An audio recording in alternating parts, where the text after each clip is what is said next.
Hello everyone, my name is Nathan and today it's time for another episode of Stationeers. In today's episode I want to kind of finish the greenhouse as good as possible. I already brought myself a couple of things. As you can see, they are laying all over the place and there seems to have been an update. At least my character seems to be getting hungry. That is kind of new. Now, I still have this organic supplies chest from the beginning, so let's just go ahead and eat some of these bars, I think. Oh, they're only filling up like 10%, so that's not very good. Let's also swap out the battery since we're already at it, and what I want to create is a couple of cables. I'm gonna need that. I temporarily added the tool manufactory right here in order to make tons and tons of spray paint, because I wanted to make the system visually clear. Now what you can see here is I lit up a couple of pipes. For instance, the oxygen pipe is going upstairs to the greenhouse. We have the CO2 pipe that is going up and also the water pipe, the H2O. It is a beautiful fresh day, so that's cool. I like working in the greenhouse during the day. Now just to show you what I did here, you can see the oxygen pipe is coming up here through the roof and it's just leading all the way here where we want to utilize it. The same thing with the CO2 pipe, it's coming through this block, and the water you've seen in the previous episode. So now that we know about that, I'm gonna close off these gaps so they are not gonna bother me anymore. Let me just take my torch and there we go, we're gonna fix that up.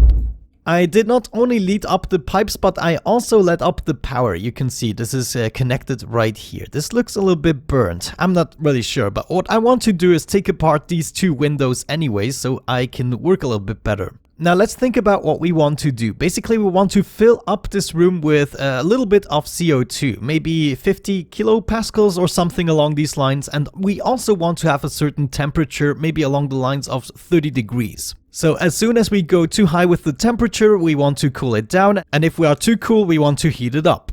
Also, every now and then we want to be able to circulate the air and kind of be able to extract the oxygen, fill up our system and refresh the CO2 in here. Now, I'm not sure how this is going to work out entirely, but we will just have to try it out. I have a couple of things with me. For instance, we have an atmospherics kit, which we want to swap into a filtration system. So I think right here would actually be a good spot so we can hook it up. Let me not place it just yet because it's going to be easier to deal with the cables. So I'm just gonna take this guy apart. I think we're gonna need a junction here. Something like that. Right here, I believe we can do a normal corner. Right here, I want a junction and then possibly another junction. Do we even need a junction here? We might actually only need a corner here.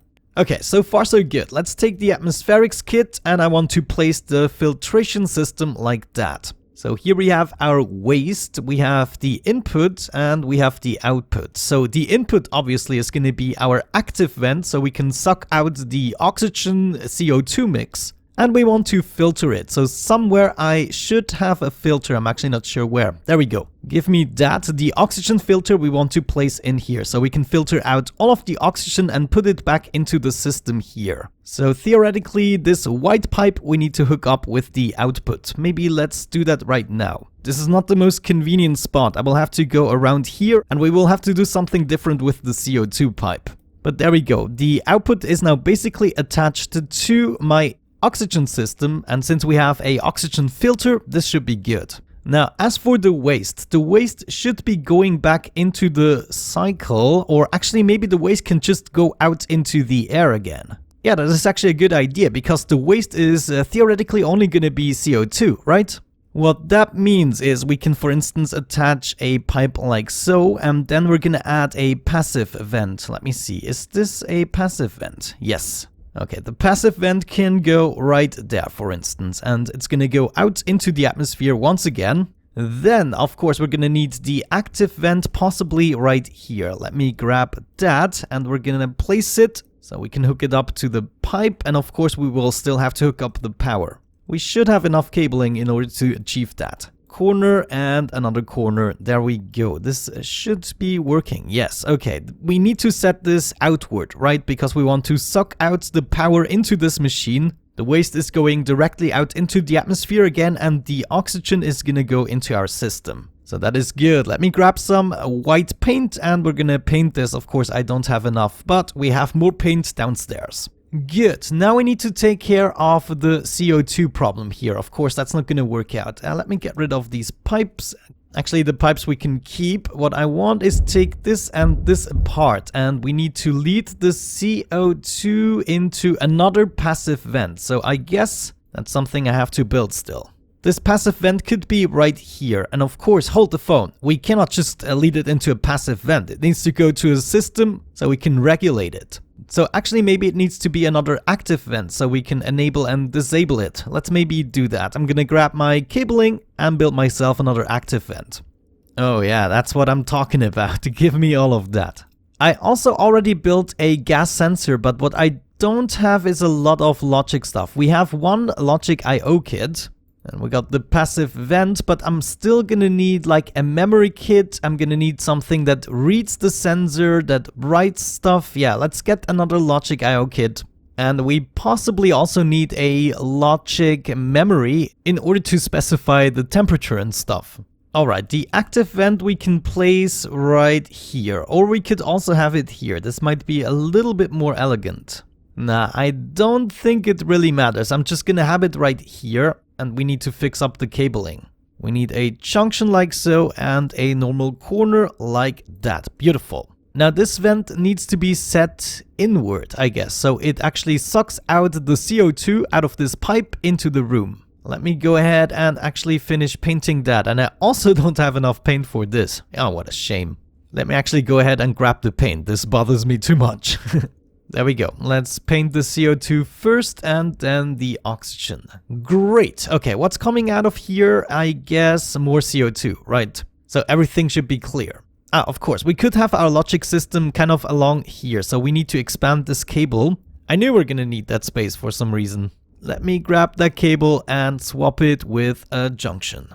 Now, heating up the gas in this room is going to be much easier than actually cooling it down. I've never cooled something down. As curious about the cooler is that you actually have a slot for a pipe, and I don't think you need to take a gas that you want to cool down. That's what the atmospherics kit is for. But what we can do is use pollutant, which has good cooling properties in order to cool down stuff using radiator pipes. I think we have a bunch of pipe radiators here.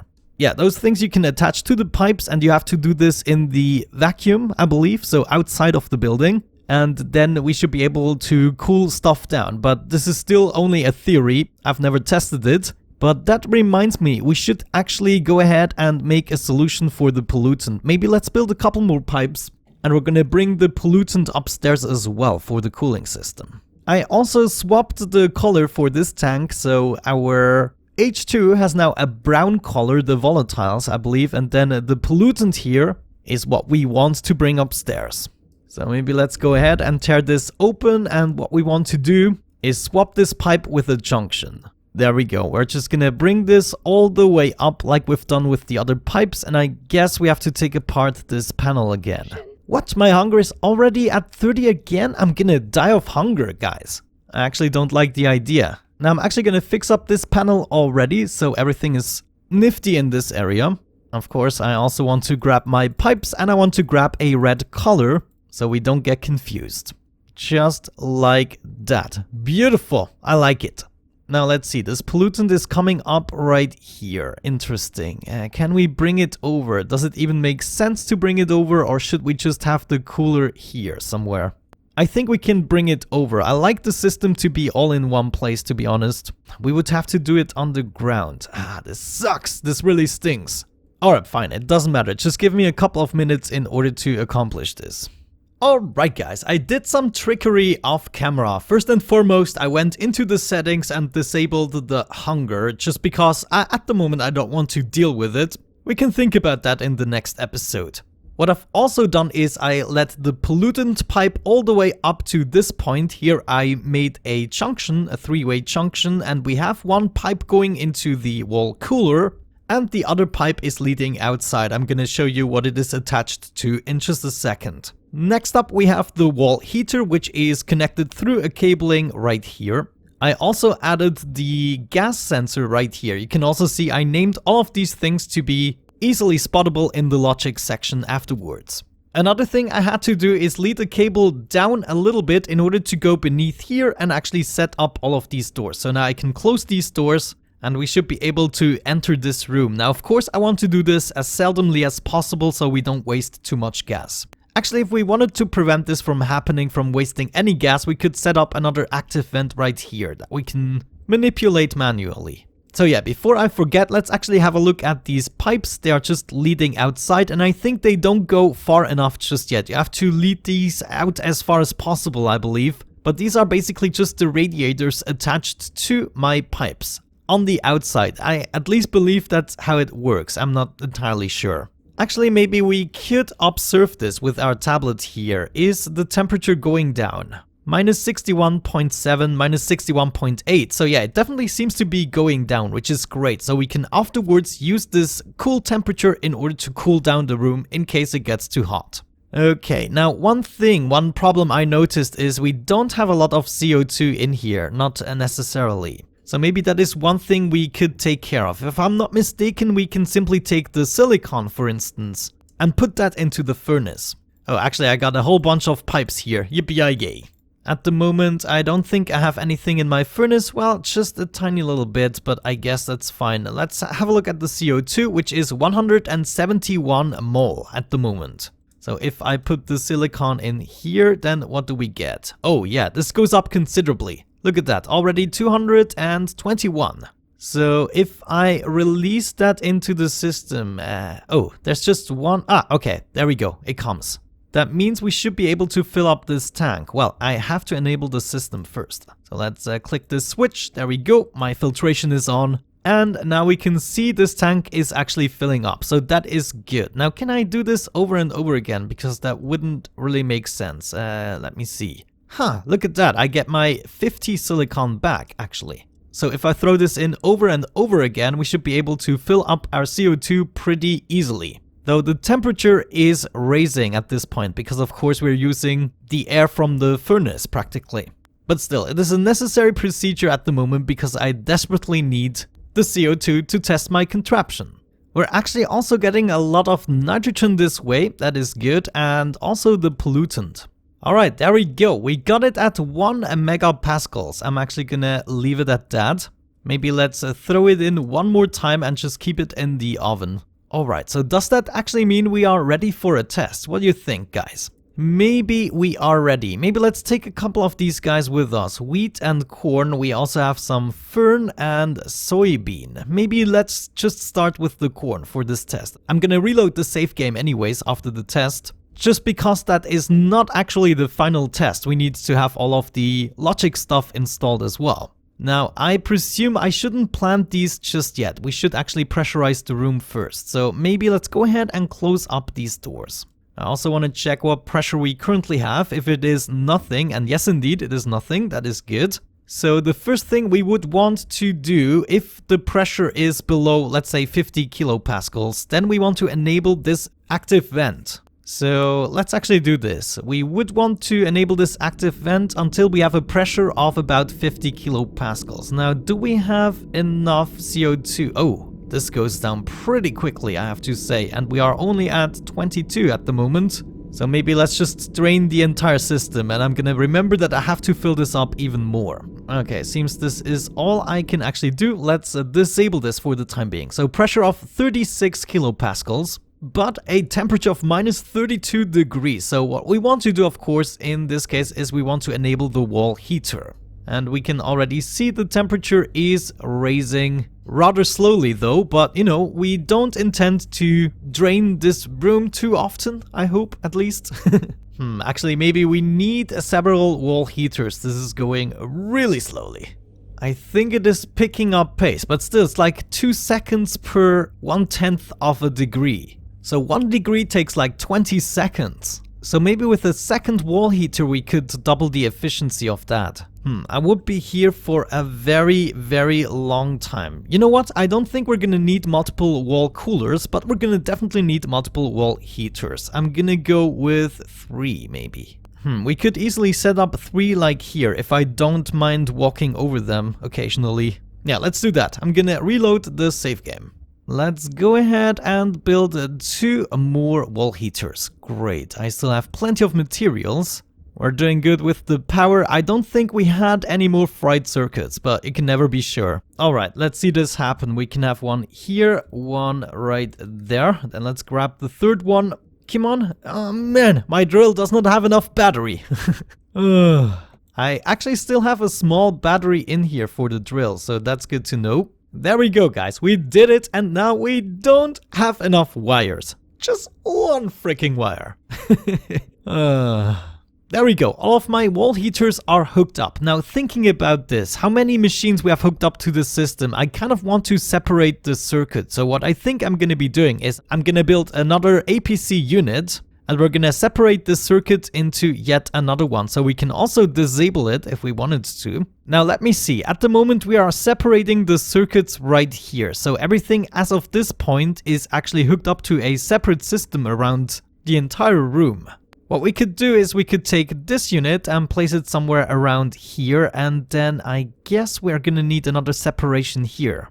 This also means the fabricator and the computer will be hooked up to the battery directly, and I'm not sure that is what I want. Could we also have these APC units just in one single straight line? For instance, I could add another APC unit like behind these filtration systems. Why the heck not? You know what, let me think about this for a little bit and I'm gonna be right back with you once we are ready to install the logic. Alright guys, I am back and I've prepared essentially everything we needed to prepare. First and foremost, I made a separate circuit out of everything we have in the greenhouse, and I also installed all of the necessary, or in my opinion, necessary logic modules.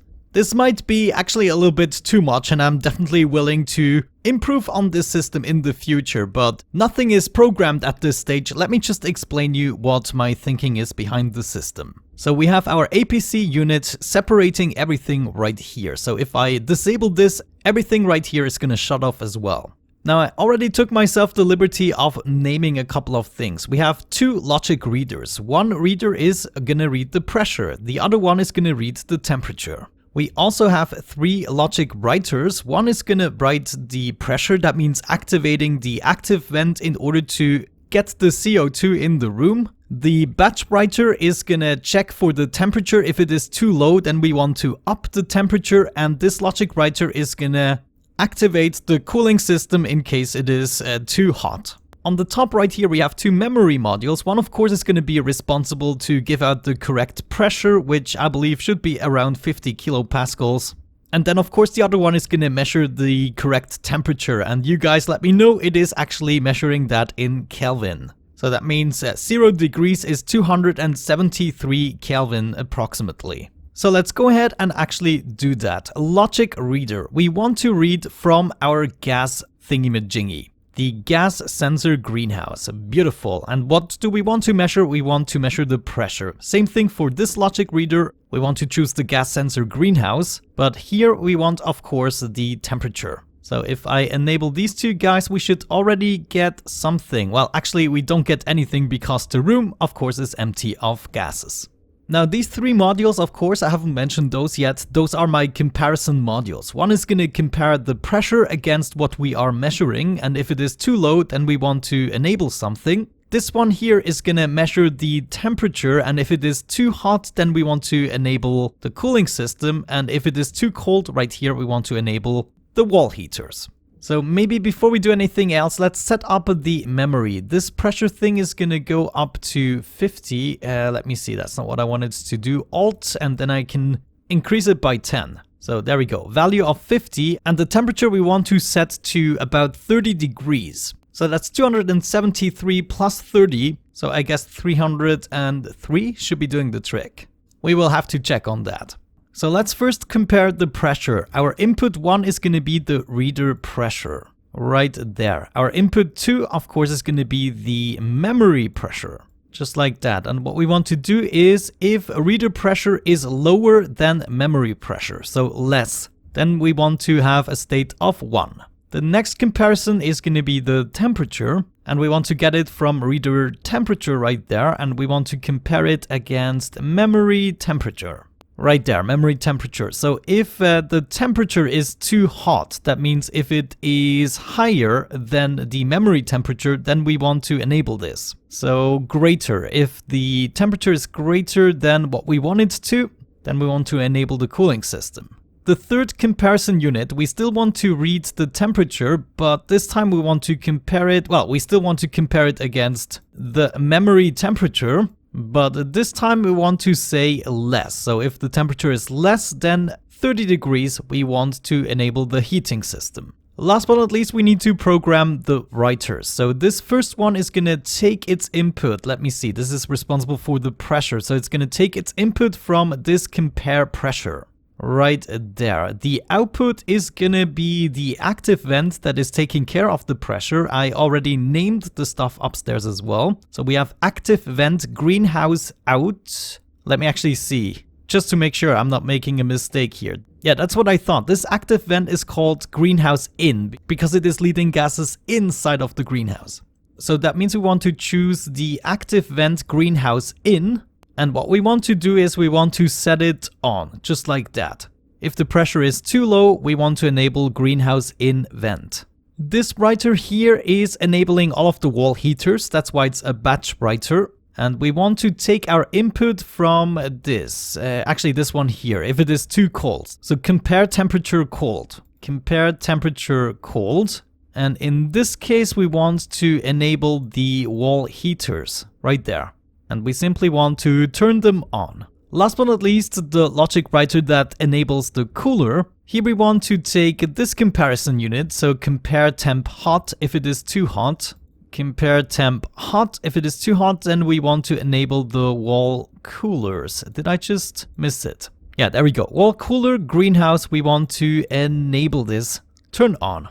Okay, nice. I think we're ready for a first test, but just to be sure, I want to disable this. So turn everything off, but then we want to turn everything on. So once I turn it on again, it should function, hopefully. Let's also make sure we are actually closing the doors. Oh, we cannot close them right now. Of course, but I can still use the crowbar to do it. All right, let's see this happen. I'm gonna turn on the system and then we're gonna check what is happening. Actually, we should see. Yeah, here we go. The pressure is going up. We can observe what's happening right here just by reading these stats. Compare pressure is at 1, that is good. We also have the reader, so that means, let me see this. Compare cold. Yeah, it is on state 1. We can see compare hot is on state 0, that is good, which means the writer temp up is on, and that also means our wall heaters should be on. Now, I probably still don't have enough CO2 in order to finish this. Ah, look at that, we're actually already at 47 kilopascals of pressure, that's not too bad. And actually the temperature is also raising. Much faster than before. So let's just wait and see what happens once we reach the 50 kilopascals. I wonder. I can actually stand right here. What we should be seeing is, of course, this vent turning off, but I'm not sure if we have enough CO2 to finish it. Actually, I think the pressure is still going up because we are heating the atmosphere. So that might play a role. Okay guys, we have almost reached the 50 mark. Let's see this vent turn off, and it did actually turn off. So that is great, that's working. Now we need to check if the temperature is also going to work. The temperature is still very low at the moment in the room, so this might take a while. In the meantime, the pressure is going up more than I want it to. So that is not very good, I have to say. Let's just observe it for a bit. Okay guys, slowly but surely we are approaching the mark. I have set it to 303. Let's see what happens once that is done. 303. We should be seeing these wall heaters turn off. Hopefully. There we go. And now the cooler turns on just for a second. Well, hopefully they don't keep alternating between each other. At the moment it looks as though that's exactly what they are doing. It's just alternating between heating and warming the atmosphere. Heating up and cooling down, obviously, because we have set it to exactly 50, but I wouldn't know how to set a range, you know, except with more modules. Maybe it is actually worth using another module over just turning these guys on. You know, these guys probably suck more power than an additional memory unit. That's all we need. We could say, for instance, if the temperature raises above 55 degrees, then we want to cool it down, and if it is below 50 degrees, we want to heat it up. I think that's exactly what I'm gonna do. You know, also something I totally forgot is to make a save game before doing this test. But we now basically know that it works, so before I go ahead and reload the save game and add an additional memory unit, I want to go inside. Actually, let's also grab some wheat or so, just to see if we can plant it and it doesn't die. So I'm gonna close this room, take out my tablet, let's have a look at that. There is no pressure at the moment. Of course, if I open this door, then the pressure is gonna come in a little bit. We now have 50 kilopascals, so that's not too bad. We also have approximately 30 degrees, as you can see. I like that. So let's go ahead and start planting a couple of things. There we go, wheat. You take some of that. The wheat has no sunlight, but of course that is gonna come with the next day. That is actually great. I think the system is working almost as intended. Cool, so the next time we should have this up and running. We can even add more of these farms, and then we shall see what we get out of it. But let's go ahead, reload the save game. I'm just gonna reprogram the logic again. I don't want to have this gas all wasted at the moment. I don't have a proper way to get the gas out. And then just one more memory logic unit should prevent the cooling and heating alternating between each other so often. Alright, there we go. This seems to be the completed system. I simply added another memory slot right here that reads 305. This one reads 300. So I think I said it wrong before with the 50. What I meant, of course, was the temperature between 300 and 305. But everything else is basically the same. I'm now able to enable all of these modules. And we should be able to test the system as soon as we flip this button. But at the moment, I don't want to do it. I will be doing that in the next episode once we get things sorted out a little bit. We also need to fix stuff up here. This flooring cannot remain like that, of course. So I think with that out of the way, we're going to wrap it up for today. Thank you so much for watching, guys. I hope you enjoyed today's episode. Have a great time, and hopefully I'm gonna catch you in the next one. Bye bye.